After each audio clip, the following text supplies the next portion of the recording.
David Vitter is also keeping his eye on the situation. He'll be holding a briefing on the status of the BP cleanup in the Gulf, and Senator Vitter joins us with more on that. And right now, what do you think the Hurricane Isaac did show? I mean, it showed, for one thing, there's still a lot of oil and a lot of unanswered questions about the status of the Gulf. Yeah, that's why this briefing is important. Hurricane Isaac proved there's a lot of oil still out there.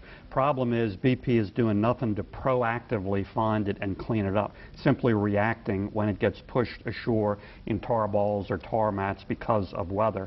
And the related problem is that the Coast Guard, which is the federal agency overseeing the cleanup, telling BP what it has to do, is not pushing BP nearly hard enough, in my opinion, to be proactive. So how do you push BP? What are your ideas? Well, it's actually very simple, because BP is completely liable under the law. If the Coast Guard says clean this up, BP has to immediately put resources on it and do it. So it's not a question of arguing about liability or responsibility. It's simply a matter of coming up with the right protocol to make sure we're aggressive in cleaning it up. And I'm very concerned that BP is trying to back out of the equation, trying to get out of Dodge as it tries to reach this global settlement. And I'm very concerned that the Coast Guard is not adequately holding their feet to the fire. And we had a story on earlier today about the recently passed Restore Act. Yeah. And according to Alabama Congressman Joe Bonner, the federal government is trying to go ahead and federalize that rather than letting the states decide where the money goes. And some people are worrying in an election year that they may push some of the money to states where there are more electoral votes, etc. Are you worried about that? I'm concerned about the whole settlement. This is this global settlement that BP is trying to reach, and they're making a big push to get this all settled out. And I'm afraid once that happens, in particular, they're not going to be around anymore, and that's why this briefing is important.